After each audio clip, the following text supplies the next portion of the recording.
जय हिंद बच्चों। आज हम कक्षा 10 के विज्ञान विषय के अध्याय 5 के अंतर्गत तत्वों का आवर्त वर्गीकरण के पार्ट 2 का अध्ययन करेंगे। बच्चों, आवर्त सारणी व्यवस्थित करते समय मेंडलीव को सारणी में अधिक द्रव्यमान वाले तत्वों को कभी कभी कम द्रव्यमान वाले तत्व से पहले रखना पड़ा। ऐसा इसलिए हुआ कि समान गुणधर्म वाले तत्वों को एक साथ रखा जा सके। उदाहरण के लिए कोबाल्ट परमाणु द्रव्यमान 58.9 है, सारणी में निकल का परमाणु द्रव्यमान 58.7 है, तो कोबाल्ट का द्रव्यमान अधिक है, निकल का द्रव्यमान कम है, लेकिन कोबाल्ट को पहले स्थान प्राप्त हुआ। इसके अतिरिक्त मेंडलीव ने अपनी आवर्त सारणी में कुछ रिक्त स्थानों को भी छोड़ दिया था ताकि नए तत्वों की खोज में रिक्त स्थान की प्राप्ति हो, क्योंकि उनके अनुमान के अनुसार जो रिक्त स्थान उन्होंने छोड़े थे उन्हीं द्रव्यमान के नए तत्वों की खोज की उन्हें संभावना थी। तो मेंडलीव ने कुछ रिक्त स्थानों को छोड़ दिया ताकि नए खोजे जाने वाले तत्वों को इन स्थानों पर रखा जा सके। आपने कुछ ऐसे तत्वों के अस्तित्व का अनुमान लगाया जो उस समय खोजे नहीं जा सके थे, जैसे स्कैंडियम, गैलियम, जर्मेनियम के गुणधर्म एका बोरान, एका एल्यूमिनियम, एका सिलिकॉन के समान थे।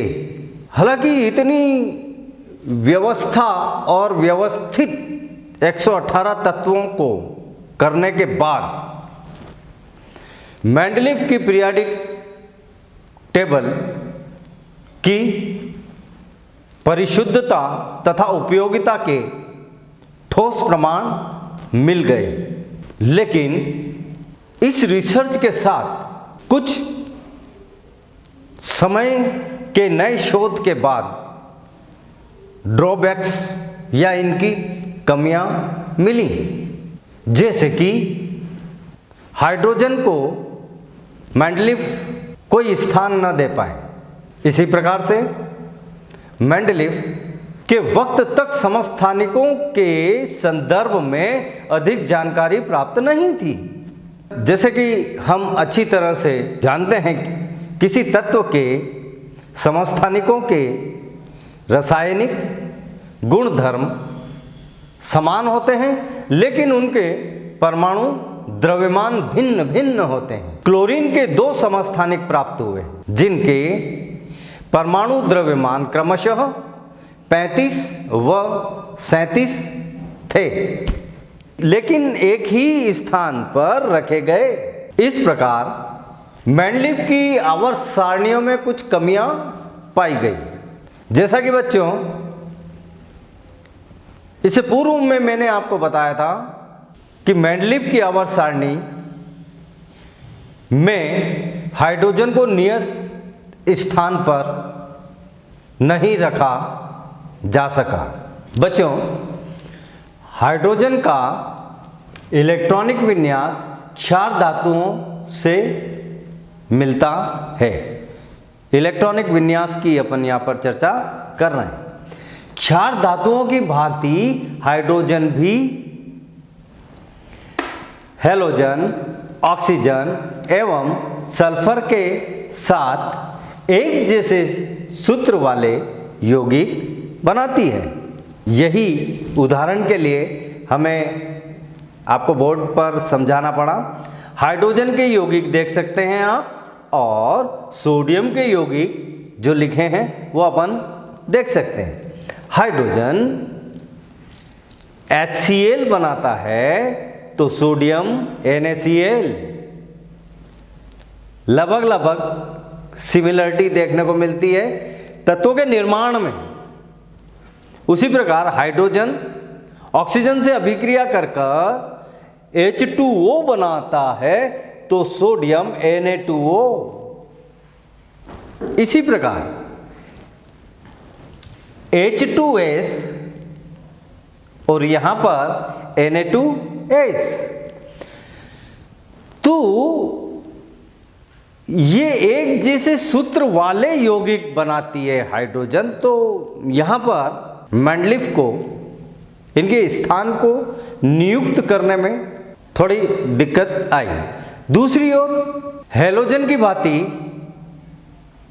हाइड्रोजन भी द्विपरमाण्विक अणु के रूप में पाई जाती है और धातुओं एवं अधातुओं के साथ सहसंयोजक यौगिक बनाती है, जो इससे पूर्व के अध्याय में सहसंयोजक यौगिक के बारे में अपन ने विस्तृत जानकारी हासिल करी थी। इस प्रकार बच्चों मेंडलीफ की आवर्त सारणी में कुछ कमियां पाई गई। तत्पश्चात शोध की प्रक्रिया में निरंतरता बनी रही।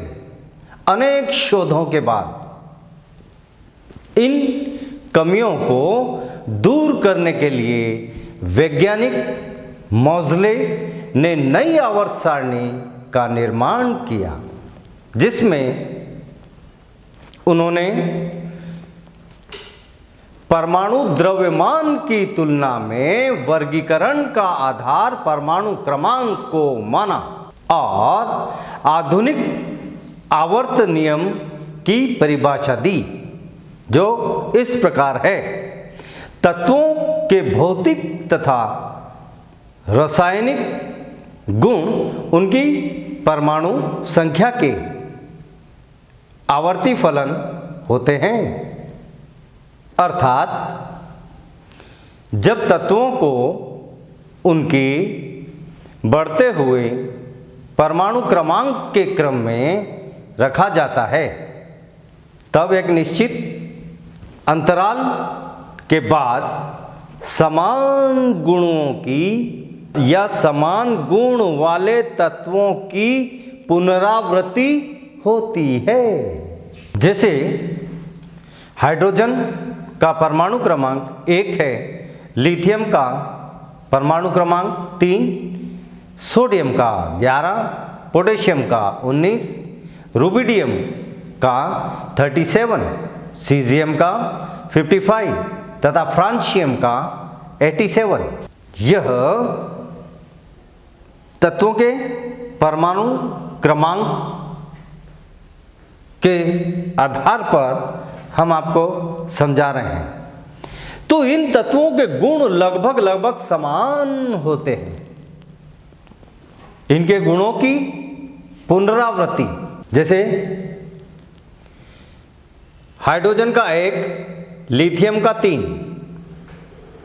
इसी प्रकार अगले में देखें तो 8, 8, 18, 18, 32 के अंतराल पर हो रही है। इस प्रकार परमाणु क्रमांक अर्थात प्रोटॉनों की संख्या ही उसका मौलिक गुणधर्म है, जो मोज़ले ने हमें बताया।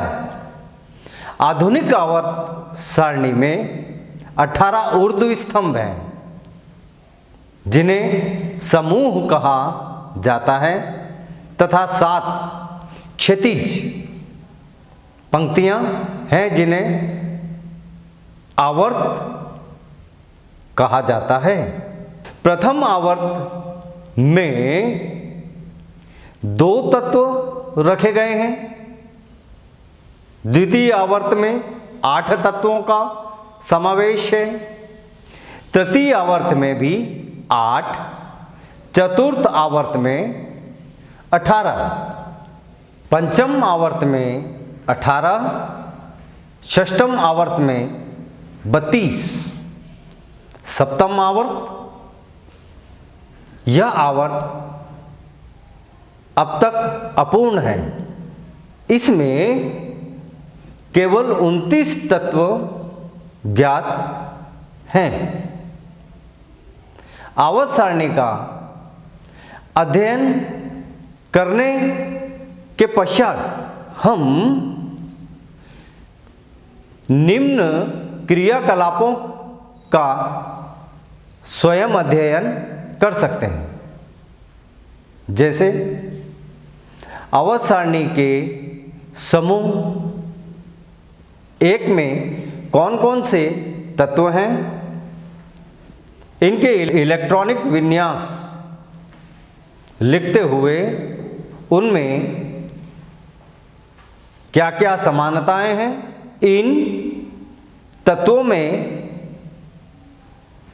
कितने संयोजी इलेक्ट्रॉन हैं। इस प्रकार इन सभी तत्वों के संयोजकता इलेक्ट्रॉनों की संख्या समान है। जैसे फ्लोरीन, क्लोरीन, ब्रोमीन, आयोडीन का हम अगर उदाहरण लें तो फ्लोरीन, क्लोरीन, ब्रोमीन, आयोडीन जो समूह 17 के तत्व हैं। फ्लोरीन का परमाणु क्रमांक 9 होता है। इसके प्रथम कोश में 2 इलेक्ट्रॉन और बाह्य कोश में 7 इलेक्ट्रॉन हैं। क्लोरीन का परमाणु क्रमांक 17। यहां पर इलेक्ट्रॉनिक विन्यास प्रथम कोश में 2, द्वितीय कोश में 8 और तृतीय कोश में 7। इसी प्रकार ब्रोमीन परमाणु क्रमांक 35। यहां पर जो इलेक्ट्रॉनिक विन्यास होगा 2, 8, 18, 7। आयोडीन 53। यहां पर इलेक्ट्रॉनिक विन्यास 2, 8, 18, 18, 7। इस प्रकार हमने देखा इन सभी के बाह्य कोश में 7 इलेक्ट्रॉन की मौजूदगी है। तो बाह्य कोश के सर्वसम इलेक्ट्रॉनिक विन्यास को यहां पर दर्शाया जाता है। इन तत्वों के परमाणुओं के भीतरी कोश इलेक्ट्रॉनों द्वारा आप देखिएगा पूर्णतः भरे हुए हैं, जबकि बाह्यतम कोश अपूर्ण है। आवर्त सारणी का प्रत्येक आवर्त मुख्य ऊर्जा स्तर के आधार पर है। प्रथम आवर्त को छोड़कर अन्य सभी आवर्त क्षार धातु से आरंभ होकर निष्क्रिय गैस पर समाप्त होते हैं। बच्चों, असुविधा से बचने के लिए लैंथेनम के बाद 14 तत्व लैंथेनाइट और एक्टिनम के बाद 14 तत्व एक्टेनाइट को 2 पृथक कतारों में आवर्त सारणी में नीचे की तरफ रखा गया है। आप आवर्त सारणी में देखिए, नीचे की तरफ लैंथेनाइट एक्टेनाइट की सीरीज दी हुई है। यहां पर किसी कोश में इलेक्ट्रॉनों की अधिकतम संख्या एक सूत्र 2n² पर निर्भर करती है, जिसे हम आपको बोर्ड के माध्यम से एक्सप्लेन करके दिखाते हैं। तो बच्चों, जैसा अभी आपको बताया, किसी कोश में इलेक्ट्रॉन की अधिकतम संख्या एक सूत्र 2n² पर निर्भर करती है, जहां एन, जो एन दिया गया है, एन नाभिक से नियत कोश की संख्या को दर्शाता है। जैसे ये हमारा नाभिक के पास में उपस्थित जो कोश होगा वो कहलाएगा के। इसके पश्चात जो कोश होगा वो है एल, फिर एम, एन, और इस प्रकार से यह क्रम चलता रहता है। तो हमें यहां पर यह दर्शाना है कि नाभिक के पास जो उपस्थित कोश है उसमें 2n² के हिसाब से अधिकतम कितने इलेक्ट्रॉन रखे जा सकते हैं। जैसे अभी आपको यह बताया गया कि यहां पर n नाभिक से कोश की नियत संख्या को दर्शाता है, अर्थात अगर नाभिक के पास वाला पहला कोश है K, तो हमारा जो सूत्र है वो सूत्र है 2n²। हम क्या करेंगे, 2n जो हमारा नाभिक के पास वाला कोश है वो 1² में है, तो 1 × 1, अर्थात हमारा आंसर आएगा 2। हमारा आंसर आया 2। वहीं पर अगर अर्थात 2, तो K में इलेक्ट्रॉनों की संख्या हो गई 2। यहां पर इलेक्ट्रॉनों की संख्या होगी 2, अधिकतम 2 होगी, 1 हो सकती है, लेकिन 2 से 3 नहीं होगी, क्योंकि ये इसका ऊर्जा लेवल अलग होता है, इसका एनर्जी लेवल अलग होता है, इनका अलग अलग ऊर्जा स्तर होते हैं। उन ऊर्जा स्तरों के आधार पर इलेक्ट्रॉन को रखा गया है। इसी प्रकार से एल में 2 फार्मूले में है। हमारा जो कक्ष हुआ वो दूसरा हुआ, स्क्वायर में होने के कारण वापस मल्टीप्लाई बाय 2, 2 × 2 = 4, 2 × 8, अर्थात एल कोश में इलेक्ट्रॉनों की संख्या अधिकतम होगी 8। यहां 7 हो सकती है, 8 से कम हो सकती है, लेकिन 8 से अधिक नहीं होगी।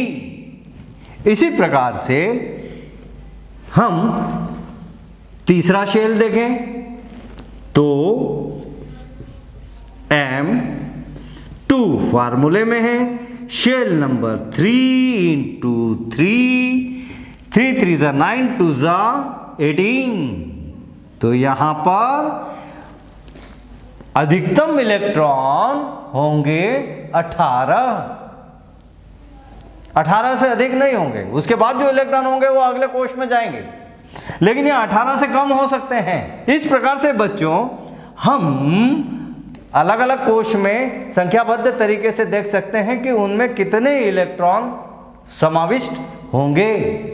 बच्चों, आधुनिक आवर्त सारणी की प्रवृत्ति के संदर्भ में अब हम देखेंगे, जिसमें सर्वप्रथम टॉपिक है संयोजकता। संयोजकता किसी तत्व के परमाणु के सबसे बाह्य कोश में उपस्थित इलेक्ट्रॉनों की संख्या निर्धारित करती है। उसके बाद परमाणु का साइज, तो परमाणु के साइज से परमाणु की त्रिज्या का ज्ञान हमें होता है, या त्रिज्या का हमें पता चलता है। एक स्वतंत्र परमाणु के केंद्र से उसके सबसे बाह्य कोश की दूरी ही परमाणु साइज को दर्शाती है।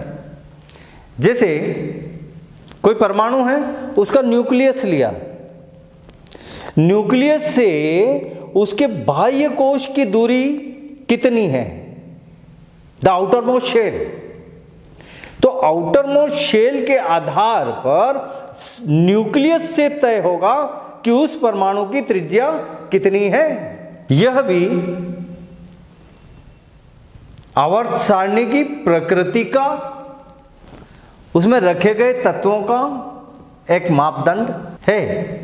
त्रिज्या के आधार पर उसकी साइज का पता लगा सकते हैं। आवर्त सारणी में बाईं से दाईं ओर जाने पर परमाणु त्रिज्या घटती है।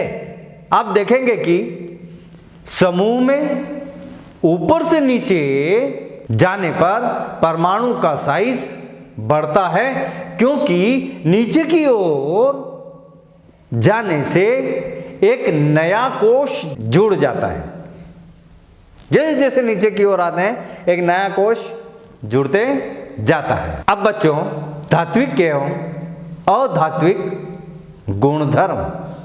सोडियम एवं मैग्नीशियम जैसी धातुएं सारणी के बाईं ओर तथा सल्फर एवं क्लोरीन जैसी अधातुएं दाईं ओर स्थित हैं आवर्त सारणी में।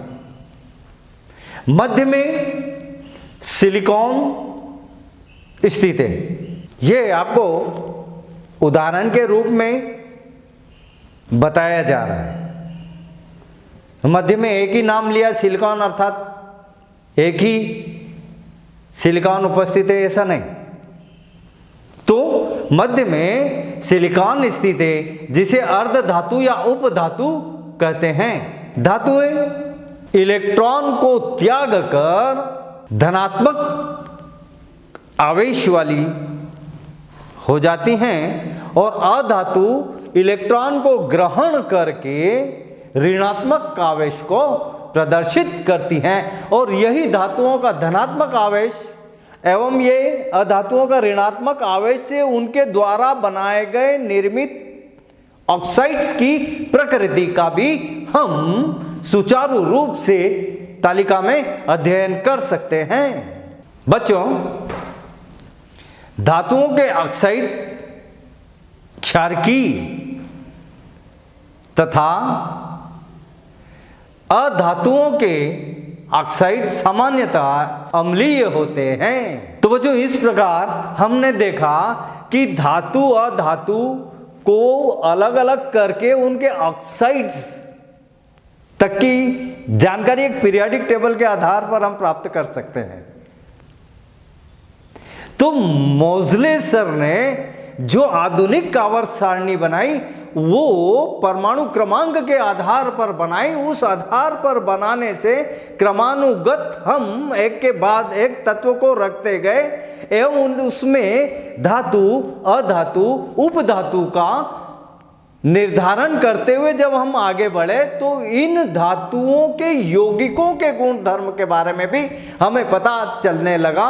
और प्रकृति में टोटल जो 118 तत्व हैं उनके संदर्भ में रसायन शास्त्र का अध्ययन करना बेहद आसान हो गया।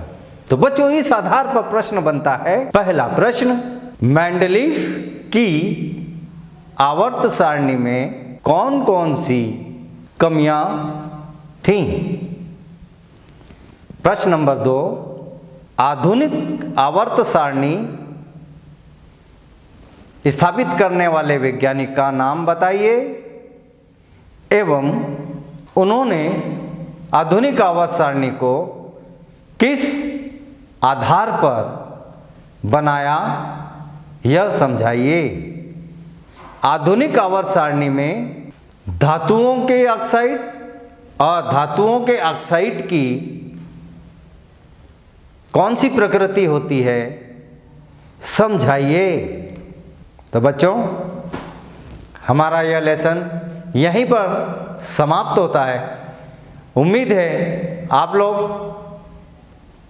इस लेसन को याद करने के बाद लिख कर देखेंगे, स्वयं का अवलोकन करेंगे कि हम लिख पा रहे हैं या नहीं।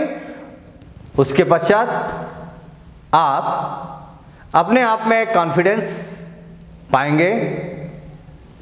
तो आज के लिए इतना ही। जय हिंद।